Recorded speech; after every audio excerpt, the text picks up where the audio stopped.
कर्मपि मंगलानां च कर्तारो वन्दे वाणी विनायकौ। श्री गुरुचरण सरोज रज निज मन मुकुर सुधारि। बरनौ रघुबर बिसद जस जो दायक फल चारि। वंदौ श्री तुलसी के चरण जिनकीन्हु जग काज। कलि समुद्र डूबत लख्यो प्रगट्यो सप्त जहाज। बोलिए सियावर रामचंद्र भगवान की जय। श्री गोस्वामी तुलसीदास जी महाराज की जय। परात्पर परब्रह्म परमेश्वर दशरथ नंदन भगवान श्री रामचंद्र जी के पावन श्री चरणों में हम सब कोटि कोटि प्रणाम निवेदित करते हैं। आप सभी भगवत भक्तों को सिया राम मैं सब जग जानी, करहूँ प्रणाम जोरी जुग पानी। आप लोग आज की इस चौथी कक्षा को ज़्यादा से ज़्यादा शेयर करें, से ज़्यादा लोग इस मानस मंदाकिनी में अवगाहन कर सकें। आइए 2 बार भगवान नाम का संकीर्तन करें और फिर प्रेम से आज की इस कक्षा का शुभारंभ करें। श्री राम जय जय राम। बोलो श्री राम जय जय राम। श्री राम जय जय राम। श्री राम जय जय राम। श्री राम जय जय राम। श्री राम जय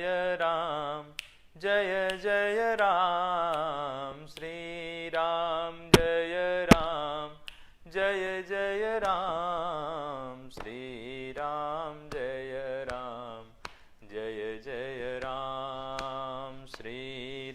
श्री राम जय जय राम।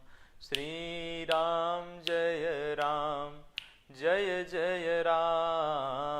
श्री राम जय जय राम।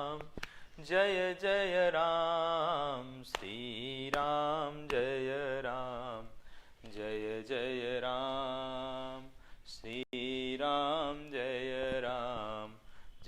जय राम। बोलिए सियावर रामचंद्र भगवान की जय। पिछली 3 कक्षाओं में हम लोगों ने मंगलाचरण का अध्ययन किया है और मंगलाचरण के अलावा श्री रामचरितमानस के 4 सोरठे में पंचदेव वंदना की गई, हमने उसका अध्ययन किया है। आज हम लोग गुरुदेव भगवान की वंदना करेंगे। प्रेम के साथ सभी लोग आज की इस कक्षा का अध्ययन लाभ लें। बंदौ गुरु पद कंज। रामचरितमानस के तो एक एक शब्द में वो रस भरा हुआ है महाराज, इसका जितना बखान किया जाए उतना ही कम है। पढ़िए ना 5वां सोरठा। बंदौ गुरुपद कंज कृपा सिंधु नर रूप हरि। महामोह तम पुंज जासु बचन रवि कर निकर। गोस्वामी तुलसीदास जी कहते हैं कि बंदौ गुरुपद कंज, मैं अपने गुरुदेव के चरण कमल की वंदना करता हूँ, जो कृपा सिंधु नर रूप कृपा के सिंधु हैं और नर रूप में हरि हैं और महामोह तम पुंज जासु बचन रवि कर निकर। और महामोह रूपी घने अंधकार के लिए जिनके वचन सूर्य की किरणों के समान हैं। महामोह तम पुंज, महामोह रूपी अज्ञान अंधकार को नष्ट करने के लिए जिनके वचन ज्ञान रूपी सूर्य के समान हैं, ऐसे गुरुदेव की मैं वंदना करता हूं। अब विशेष भाव देखिए,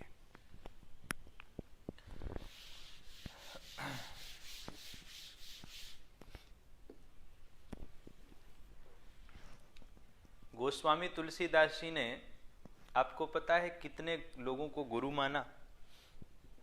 गोस्वामी तुलसीदास जी 3 जनों को अपना गुरु मानते हैं। ध्यान दीजिएगा, चिंतन की बात है, ध्यान से समझिएगा। गोस्वामी तुलसीदास जी ने 3 लोगों को अपना गुरु माना और इन तीनों की वंदना उन्होंने इसी दोहे में की। 3 लोगों को गुरु माना, किसको? गुरु पितु मातु महेश भवानी। पहला गुरु किसको माना? कहा जो परम गुरु है, जो केवल गोस्वामी तुलसीदास जी के ही नहीं, जो तीनों लोकों के परम गुरु हैं। कौन? बोले तुम त्रिभुवन गुरु वेद बखाना। तुम त्रिभुवन गुरु वेद बखाना। आन जीव पावर का जाना। आन जीव। तो गोस्वामी तुलसीदास जी के प्रथम गुरु हैं भगवान शिव। देखिए पहले गुरु कौन है, यहां हेडिंग डाल दीजिए, गोस्वामी तुलसीदास जी के 3 गुरु कौन कौन से हैं? पहला बोले तुम त्रिभुवन गुरु वेद बखाना। गोस्वामी तुलसीदास जी भगवान शिव को अपना आदि गुरु मानते हैं। और दूसरे 108 स्वामी श्री नरहरियानंद जी महाराज।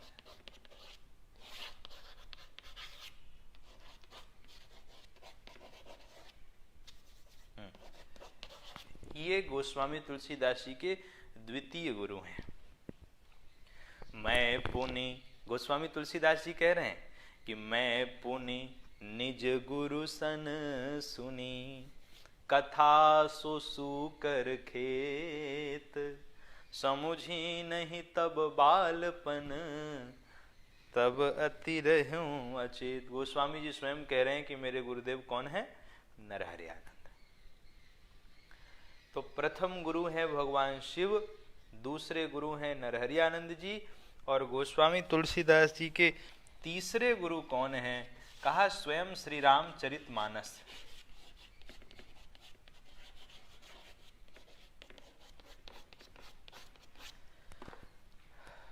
रामचरितमानस को भी गोस्वामी तुलसीदास जी ने अपना गुरु स्वीकार किया है। सदगुरु ज्ञान विराग जोग के, तो मानस भी सदगुरु है। तो गोस्वामी तुलसीदास जी के 3 सदगुरु, 3 गुरु। प्रथम गुरु भगवान शिव, गुरु पितु मातु महेश भवानी, और उनका स्मरण कर रहे हैं। कृपा सिंधु, ये विशेषण दिया भगवान शिव के लिए, क्योंकि भगवान शिव कैसे हैं? कृपा सिंधु शिव परम अगाधा, कृपा सिंधु शिव परम अगाधा, प्रगट न कीन्ह मोर अपराधा, प्रगट न कीन्ह मोर अपराधा। तो बंदऊं गुरुपद कंज कृपा सिंधु। कैसे हैं? बोले वे तो कृपा के सिंधु हैं। भगवान शिव का स्मरण किया, कृपा सिंधु शिव परम अगाधा। नर रूप हरि, जो नर रूप में हरि हैं, ऐसे नरहरयानंद जी को प्रणाम किया। और महामोह तुम तम पुंज जासु बचन रवि कर निकर। और महामोह रूपी अज्ञान अंधकार का नाश करने के लिए जिनके वचन ज्ञान के प्रकाश के समान हैं, ऐसे श्री रामचरितमानस को भी गोस्वामी तुलसीदास जी ने अपना गुरु माना है। तो गोस्वामी जी इस दोहे में अपने तीनों गुरुओं को प्रणाम कर रहे हैं। अच्छा, एक आनंद की बात देखिए, ये तीनों गुरु जो हैं ये भव सागर से छुड़ाने वाले हैं। भाई गुरु कौन होता है? जो अपने शिष्य को भव सागर के पार ले जाए। तो भगवान शिव परम गुरु हैं, और भगवान शिव के लिए गोस्वामी जी ने कहा है गुणागार संसार पारम न तो हम। तो भगवान शिव परम गुरु हैं। वह भी कैसे हैं? कहा संसार को पार कराने वाले हैं। और दूसरे गुरु नरहरयानंद जी महाराज हैं। गुरु बिन भव निधि तरई न कोई, जो बिरंची संकर सम होई। तो पहले गुरु भी संसार को पार कराने वाले हैं, और दूसरे गुरु नरहरयानंद जी जो हैं वह भी भव सागर को पार कराने वाले हैं। और तीसरे गुरु हैं श्री रामचरितमानस, ये भी जीवों को भव सागर के पार कराने वाले हैं। भव सागर चह पार जो पावा, राम कथा ता कह दृढ़ नावा। भव सागर चह पार जो पावा। तो यहाँ पे ये बात हम सीखें कि गोस्वामी जी ने तीन लोगों को अपना गुरु बनाया, और ये तीनों गुरु भव सागर से पार ले जाने में समर्थ हैं। भगवान शिव भी भव सागर से पार ले जाने में समर्थ हैं। गुणागार संसार पारम, संसार को पार कराने वाले हैं। नरहरयानंद जी ये तो उनके गुरुदेव हैं ही, जिनसे उनको मंत्र राज की दीक्षा मिली। तो इनके लिए कहा गुरु बिन भवनित तरई न कोई।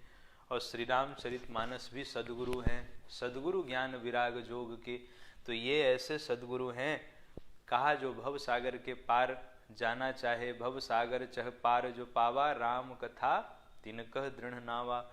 तो ऐसे गोस्वामी जी ने अपने तीनों गुरुओं को प्रणाम किया। बंदऊं गुरुपद कंज कृपा सिंधु नर रूप हरि। महामोह तम पुंज जासु बचन रवि कर निकर। बोलिए सद्गुरुदेव भगवान की जय। इस प्रकार हमने श्री रामचरितमानस के मंगलाचरण और जो भाषा में मंगलाचरण किया गोस्वामी जी ने, हमने दोनों मंगलाचरण का अर्थ जाना। श्री रामचरितमानस में गोस्वामी जी ने दो मंगलाचरण किए हैं, पहला संस्कृत में और दूसरा भाषा में। पहला तो संस्कृत भाषा में किया 7 श्लोक में, और दूसरा 5 सोरठे में गोस्वामी जी ने मंगलाचरण किया। तो ऐसे मानस के दोनों मंगलाचरणों को हम लोगों ने श्रवण किया। और अब मानस जी की पहली चौपाई, लोगों को लगा कि राम जी के अनन्य भक्त हैं, पहली चौपाई भगवान राम को समर्पित करेंगे। पर गोस्वामी जी ने पहली चौपाई किसे समर्पित की? अपने गुरुदेव को समर्पित की। आइए हम लोग पहली जो चौपाई है मानस जी की, उसको प्रेम के साथ, भाव के साथ मिलकर के गाएं। बंदौ गुरुपद पदुम परागा, सुरुचि सुबास सरस अनुरागा। बंदौ गुरुपद पदुम परागा, सुरुचि सुबास सरस अनुरागा।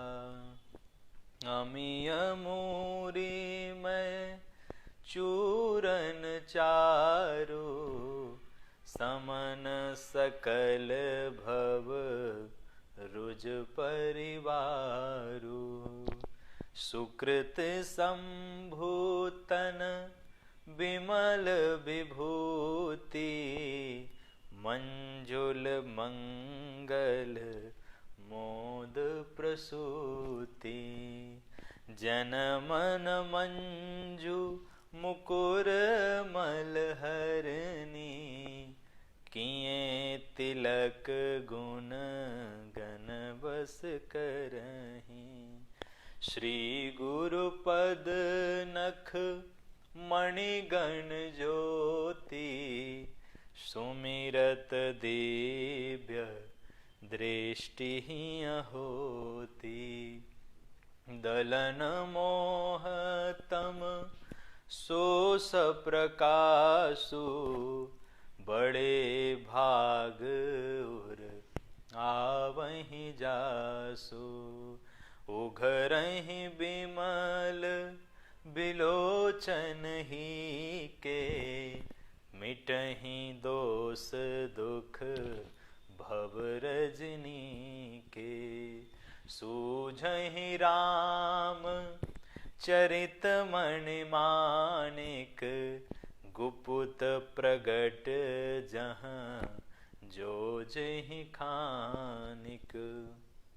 यथा सुअंजन अंजि दृग, साधक सिद्ध सुजान।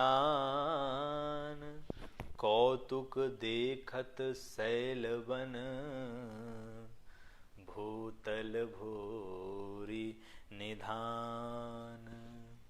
गुरुपद रज मृदु मंजुल अंजन, नयन अमिय दृग दोष विभंजन। तेहि करि बिमल विवेक बिलोचन, बरनौ राम चरित भव मोचन। बरनौ राम चरित भव मोचन, बरनौ राम चरित भव मोचन। बोलिए सद्गुरुदेव भगवान की जय। अब आप लोग बहुत एकाग्र चित्त हो जाइए, क्योंकि पहले हमने मानस के मंगलाचरण को पढ़ा 7 श्लोक में, फिर हमने मानस का द्वितीय मंगलाचरण पढ़ा 5 सोरठे में, जिसमें पंचदेव वंदना है और गुरु वंदना है, तीनों गुरुओं की वंदना है। अब गुरु वंदना से पहली चौपाई का शुभारंभ हो रहा है। आप लोगों को बहुत सावधान होकर समझने की आवश्यकता है। आइए,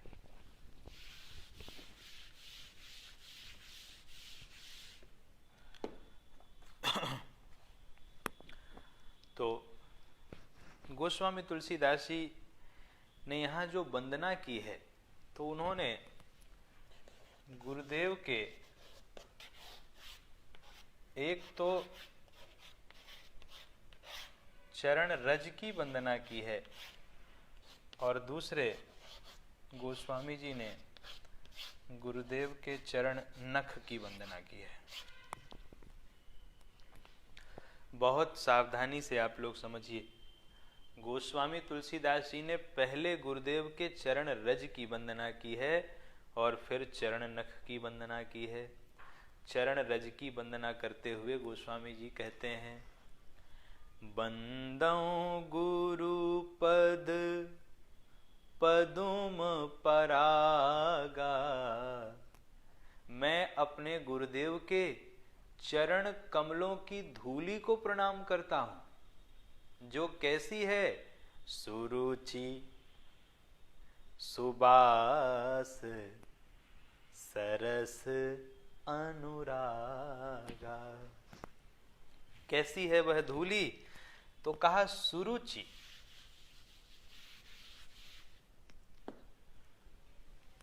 चार यहां विशेषण दिए हैं, सुरुचि, नंबर 2 सुबास, नंबर 3 सरस और नंबर 4 अनुराग।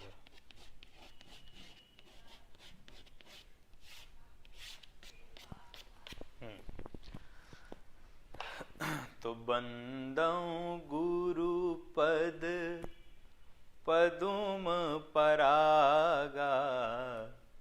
मैं अपने गुरुदेव के चरण कमलों में लगी हुई धूली को प्रणाम करता हूं, जो सुरुचि सुबास सरस अनुरागा। जो सुरुचि, अब इसके कई अर्थ संतों ने बताए हैं।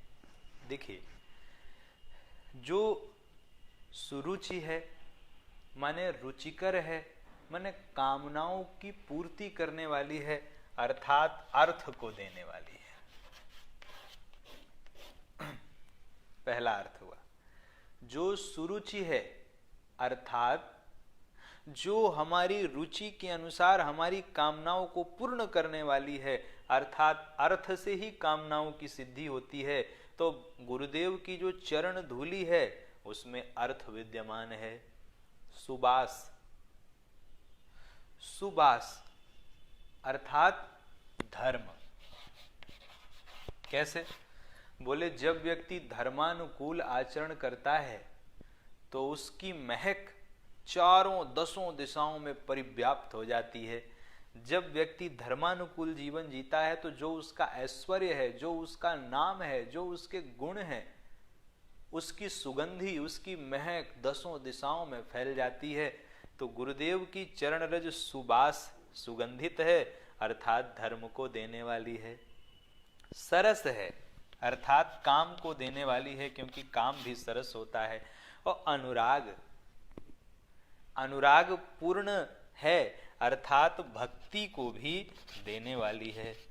देखिए, यहां गोस्वामी जी ने एक संशोधन किया। क्या? धर्म अर्थ काम मोक्ष। तो कहा, सगुण उपासक मोक्ष न लेहि, तिन कह राम भगति निज देहि। सगुण ब्रह्म के जो उपासक हैं वह मोक्ष नहीं लेते, वह भक्ति की कामना करते हैं। इसीलिए गोस्वामी जी ने गुरुदेव के चरण रज में जो विशेषण दिए उसमें मोक्ष को हटा करके भक्ति को स्थान दे दिया। तो कैसी है गुरुदेव की चरण धूली? कहा, जो सुरुचि है, अर्थपूर्ण है, इसमें अर्थ है, धर्म है, काम है और भक्ति विद्यमान है। ऐसे गुरुदेव के चरण धूली को मैं प्रणाम करता हूं। रुचि माने इच्छा, अर्थ से समस्त इच्छाओं की पूर्ति होती है। जो धर्मपूर्ण जीवन जीते हैं उनकी सुगंध चारों तरफ फैल जाती है। सरस माने काम, क्योंकि काम भी सरस होता है। और मोक्ष के जगह गोस्वामी जी ने भक्ति की याचना कर ली। देखिए कितना सुंदर भाव है कि गोस्वामी जी को गुरुदेव के चरण रज में चारों पुरुषार्थ दिख रहे हैं, लेकिन मोक्ष के जगह वह भक्ति की याचना कर रहे हैं। इसलिए बंदहु गुरु पद पदुम परागा, सुरुचि सुबास सरस अनुरागा। गोस्वामी तुलसीदास जी कहते हैं कि मैं गुरुदेव के चरण धूलि को प्रणाम करता हूँ, जो अर्थ देने वाली है। सुरुचि माने अर्थ प्रदान करने वाली है। सुबास माने कि जो हमारी धर्म की ध्वजा को धारण कराने वाली है, काम प्रदान करने वाली है और भक्ति प्रदान करने वाली है। ऐसे अमिय मूरीमय। दूसरी चौपाई समझिए, ये चौपाइयां बहुत क्लिष्ट हैं, इनका अर्थ करना बहुत कठिन है, इसलिए आप भावपूर्ण प्रेम से समझिएगा। अमिय मूरीमय चूरन चारु, समन सकल भव रुज परिवारु। गुरुदेव की जो चरण धूलि है वह संजीवनी बूटी के समान है। अमीय मूरिमय, जिस प्रकार संजीवनी बूटी हमें जीवित कर देती है, ऐसे ही गुरुदेव की जो चरण रज है वह राम विमुख मृत लोगों को भी राम के सम्मुख करके जीवन दान दे देती है।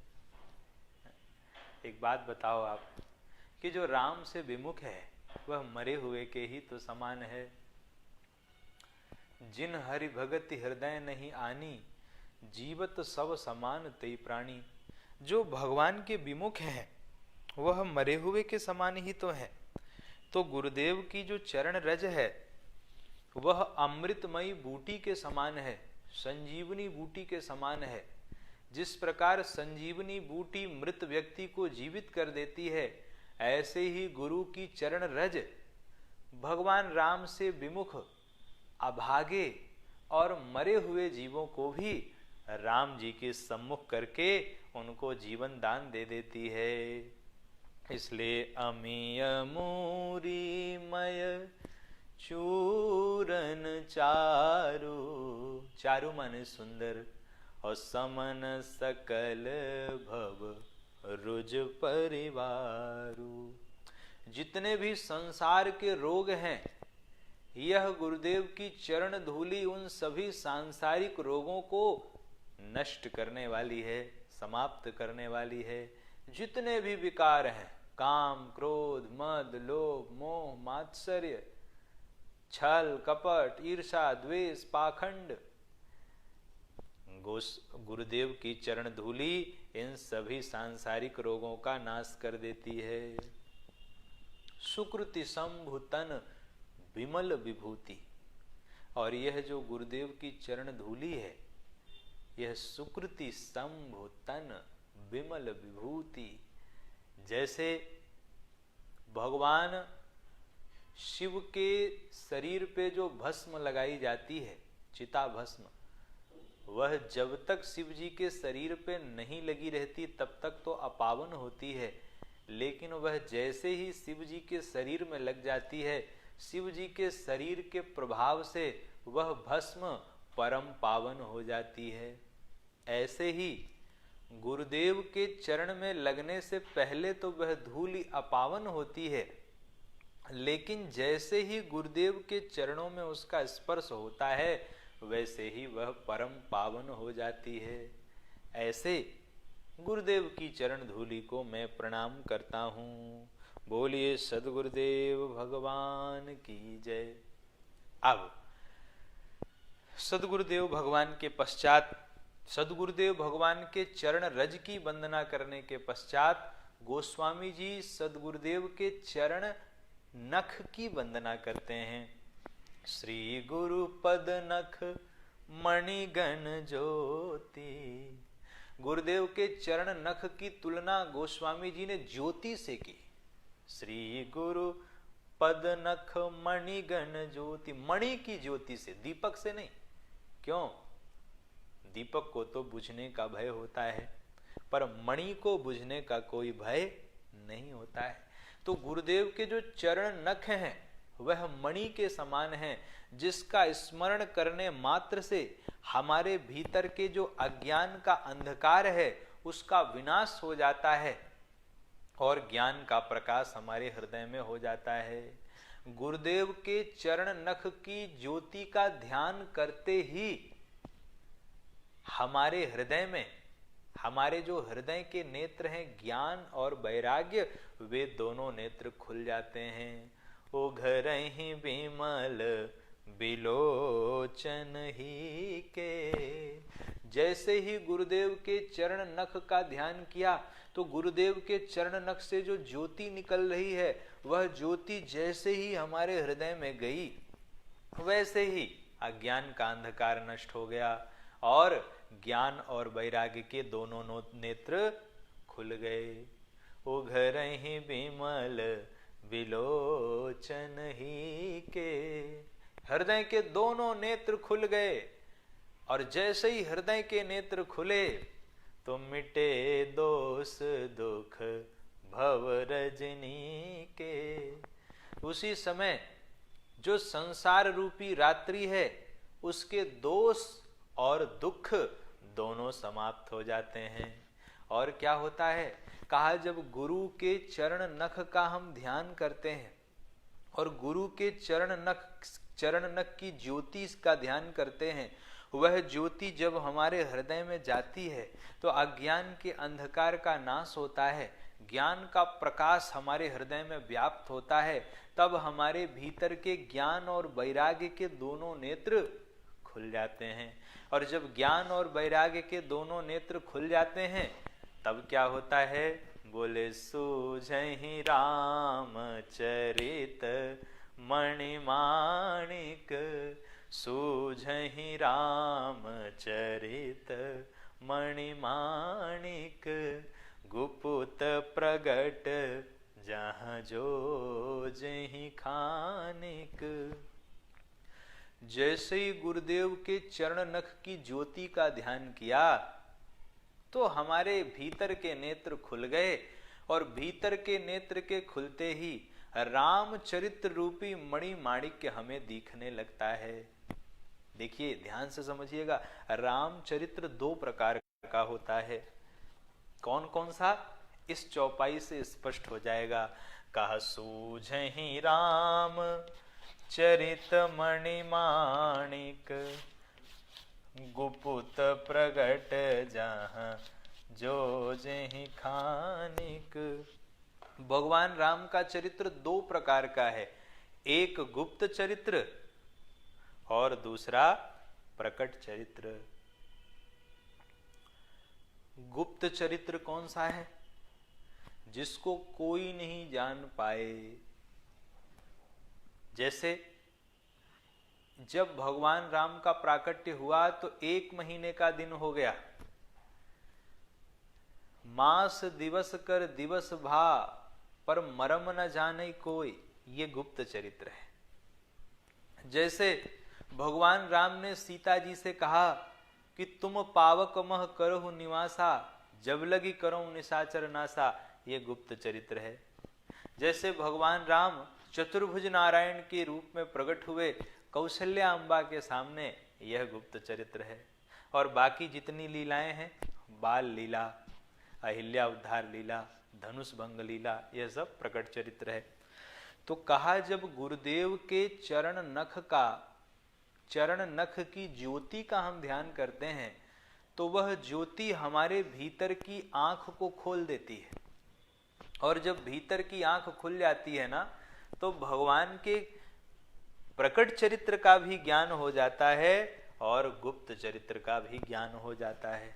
वरना कई बार तो लोग संशय करते हैं ना कि जब कोई नहीं जान पाया तो गोस्वामी जी कैसे जान गए। मास दिवस कर दिवस भा मरम न जाना कोई, जब कोई नहीं जाना तो गोस्वामी जी, अरे गोस्वामी जी के ऊपर उनके गुरु की कृपा है और जिसके ऊपर उनके गुरु की कृपा होती है उसको गुप्त चरित्र का भी ज्ञान हो जाता है और प्रकट चरित्र का भी ज्ञान हो जाता है। कैसे, इसी के लिए पहला दोहा है, श्री रामचरितमानस का पहला दोहा है, बहुत क्लिष्ट है, ध्यान पूर्वक समझिए। कैसे ज्ञान होता है? बोले जथा सुवंजन अंजिदृग, जथा सुवंजन अंजिदृग, साधक सिद्ध सुजान, कौतुक देखत सैल बन, भूतल भूरि निधान। जथा सुवंजन अंजिदृग, जैसे जैसे कोई, जो लोग पहाड़ों पर मणियों की खोज करते हैं, कुछ लोग पहाड़ों पर खोजते हैं, कुछ लोग वनों में खोजते हैं, कुछ लोग पृथ्वी में गड्ढा करके खोदते हैं, खदान में खोदते हैं, कुछ लोग समुद्र में। तो वो क्या करते हैं? सिद्धांजन लगा के खोजते हैं। तो सिद्धांजन की एक अपनी महिमा है कि सिद्धांजन लगा लो तो जहां भी मणि माणिक्य छिपा है वो दिख जाता है। इसमें व्यक्ति की विशेषता नहीं है, इसमें व्यक्ति की विशेषता नहीं है। आदमी चाहे जथा सुवंजन अंजिदृग, साधक सिद्ध सुजान, कौतुक देखत सैल बन, भूतल भूरि निधान। इसका अर्थ हम समझा रहे हैं आपको, हमारी ओर देखिए ध्यान पूर्वक, तभी समझ में आएगा। कोई व्यक्ति चाहे तो वह पृथ्वी को खोद करके जो है सोना निकाले, चाहे समुद्र से निकाले, चाहे एक सिद्धांजन होता है, वह सिद्धांजन लगाते ही उसको पता चल जाता है कि यहां सोना है। तो उसमें व्यक्ति की क्या विशेषता? वो विशेषता तो किसकी है? वह विशेषता तो उस अंजन की है। इसी प्रकार जब गुरु की कृपा हो जाती है तो कोई भी हो उसको भगवान राम का चरित्र सूझने ही लगता है, इसमें कोई दो राय नहीं है। अब भगवान राम का चरित्र भी 3 जगह हुआ है। कहां? सैल पर हुआ, सैल पर प्रवर्षण आदि पर्वत पर भगवान का चरित्र हुआ, सुबेल पर्वत पर भगवान का चरित्र हुआ, और चित्रकूट पर्वत पर भगवान का चरित्र हुआ। तो जथा सुवंजन अंजिदृग, साधक सिद्ध सुजान, कौतुक देखत सैल बन, भूतल भूरि निधान। तो सैल पर भगवान का चरित्र कहाँ हुआ? सैल पर भगवान का चरित्र हुआ चित्रकूट में, सैल पर भगवान का चरित्र हुआ सुबेल सैल पर। वन, वन में भगवान का चरित्र हुआ दंडकारण्य में, है ना। और भूतल, भूतल पर भगवान का चरित्र हुआ अयोध्या में, मिथिला में। तो जब गुरुदेव की कृपा से हमारी भीतर की आंखें खुल जाती हैं तो हमें भगवान राम के भूतल के चरित्रों का भी ज्ञान हो जाता है, वन के चरित्रों का भी ज्ञान हो जाता है, और पर्वत के चरित्रों का भी ज्ञान हो जाता है। ये पहला भाव हुआ। जथा सुवंजन अंजिदृग, साधक सिद्ध सुजान, कौतुक देखत सैल बन, भूतल भूरि निधान। ये पहला भाव। दूसरा भाव कहा पर्वत क्या है? बोले पावन पर्वत वेद पुराणा, वेद पुराण ही पर्वत हैं। तो जब गुरु की कृपा होती है तो भगवान के शैल चरित्र का ज्ञान हो जाता है। शैल माने पर्वत, और पर्वत हैं वेद और पुराण। तो भगवान ने वेद पुराणों में जो चरित्र किए हैं उनका ज्ञान प्राप्त हो जाता है। तो ये तो हुआ शैल। शैल के बाद वन। वन क्या है? गोस्वामी जी लिखते हैं संसार कांतार अति घोर गंभीर, ये संसार ही वन है। तो भगवान ने संसार रूपी वन में जो चरित्र किए हैं हमें उसका ज्ञान हो जाता है। और तीसरा है भूतल। तो शंकर हृदय भगति भूतल पर, प्रेम अक्षय वट ब्राजे। भक्तों का हृदय ही भूतल है। तो भक्तों के हृदय रूपी भूतल पर भगवान ने जो चरित्र किया है उसका भी हमें ज्ञान हो जाता है। ये दूसरा भाव हुआ। दूसरे भाव के अनुसार शैल क्या है? वेद पुराण, पावन पर्वत वेद पुराण। वेद पुराणों में भगवान का जो चरित्र है वह दिख जाता है। संसार वन ही संसार है, संसार ही वन है, संसार कंतार। तो संसार रूपी वन में भगवान के ने जो चरित्र किया वह दिख जाता है, और भक्तों के हृदय रूपी भूतल पर भगवान ने जो चरित्र किया वह भी दिखाई पड़ने लगता है। कब? जब गुरु की कृपा हो जाती है तब। तो यहां हमने दो भाव देखे, शैल, वन और भूतल। शैल, वन और भूतल के दो अर्थ यहां पर हमने जाने, और उन्हीं गुरुदेव भगवान को हम प्रणाम करें। तेहि कर विमल विवेक विलोचन, बरनौ राम चरित भव मोचन। अब गोस्वामी जी गुरुदेव के चरणों को प्रणाम, गुरुदेव के चरण रज की को प्रणाम करके और रामचरित्र का शुभारंभ करते हैं। बोलिए सद्गुरुदेव भगवान की जय, भक्तवत्सल भगवान की जय। तो आज की इस कक्षा में हम लोग बस यहीं तक अध्ययन करते हैं। कल ठीक 11 बजे से ही हम लोग आगे की कक्षा में प्रवेश करेंगे। गुरु वंदना आज हम लोगों ने पढ़ी है।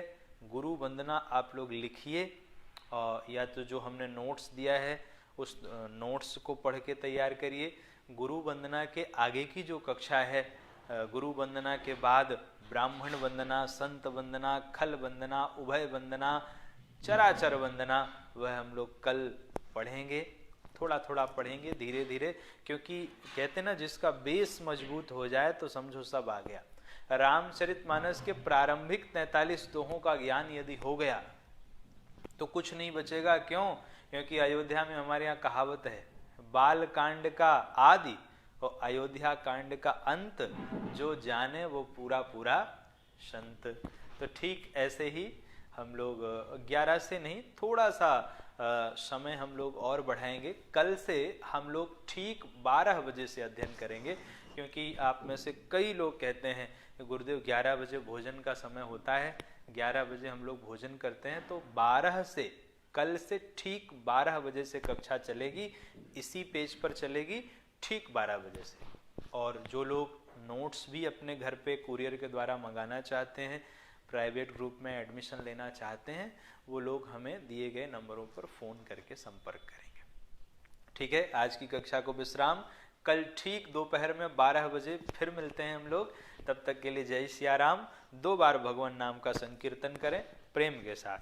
हरे राम राम राम सीता राम राम राम, हरे राम राम राम सीता राम राम राम, हरे राम राम राम सीता राम राम राम, हरे राम राम राम सीता राम राम राम, हरे राम राम राम सीता राम राम राम, हरे राम राम राम सीता राम राम राम। बोलिए अयोध्या धाम की जय, वृंदावन धाम की जय, तीर्थराज प्रयाग की जय। नमः पार्वती पतये, हर हर महादेव।